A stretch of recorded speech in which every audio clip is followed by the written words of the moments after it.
تو کہا میں نے دیکھا کہ حضور کے دو کے درمیان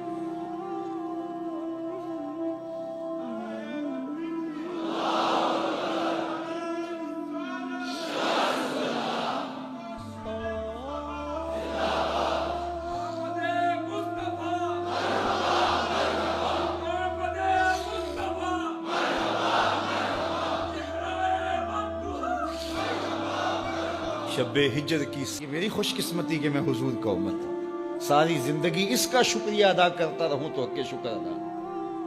ہم حضور کے امتی، نبی انتظار کرتے رہے، نبی منتظر رہے۔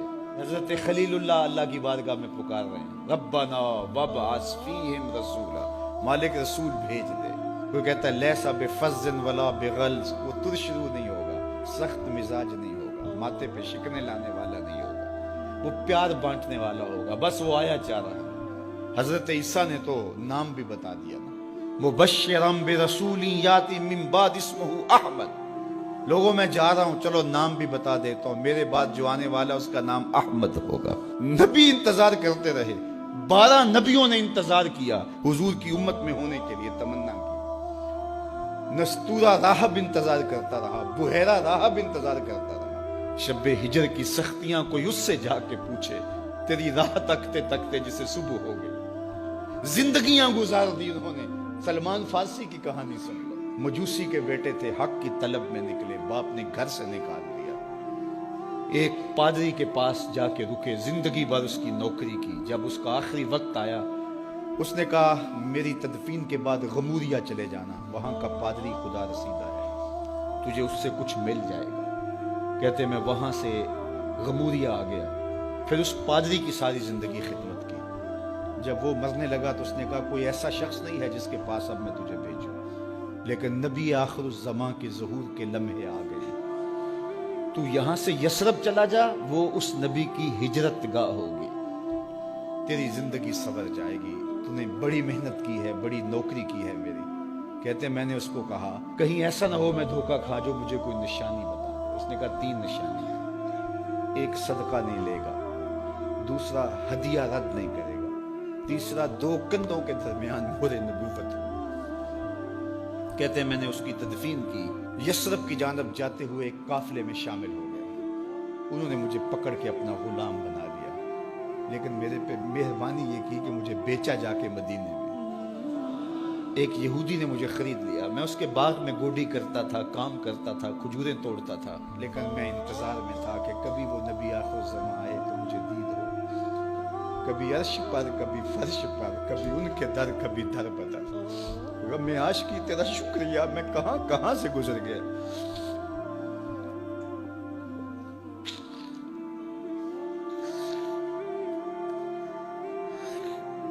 کہتے ہیں ایک دن میں اپنے باغ میں کھجوریں توڑ رہا تھا کہ ہواؤں میں مستی پیدا ہو گئی، اور ہر سمت سے طلع البدر علینا کی صدائیں گونجنے لگی۔ میں سمجھ گیا کہ وہ لمحے آ گئے، میں نے چھلانگ لگا دی اور دوڑ پڑا۔ میرے آقا نے سمجھا شاید غلام بھاگ گیا، اس نے دوڑ کے مجھے پکڑ لیا۔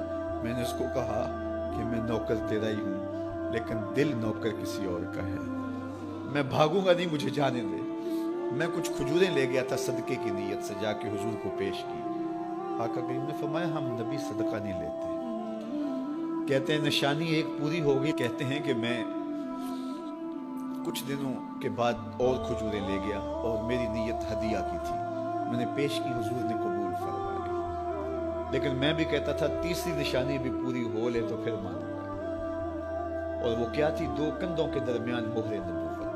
کہتے ہیں ایک دن حضور میرے باغ میں آئے، اور آقا کریم نے اپنے مبارک کندھے پہ چادر رکھی ہوئی تھی، اور چادر کی اوٹ میں مہر نبوت چھپی ہوئی تھی، اور میں پیچھے ہو کے دیکھتا تھا، اور میری آرزو یہ تھی کہ کوئی تیز جھونکا ہوا کا آئے اور چادر ہٹ جائے اور میں مہر نبوت کی زیارت کر لوں۔ حضور میرے ارادہ قلب سے آگاہ ہوئے، فَأَلْقَى إِلَيَّ رِدَاءَهُ، حضور نے چادر اتار کے میری جانب پھینکی، اور پھر ایسے رخ کر کے فرمایا انظر الی ما امرت بہ، اس پادری نے جو بتایا تھا دیکھ لے آ کے۔ تو کہا میں نے دیکھا کہ حضور کے دو کے درمیان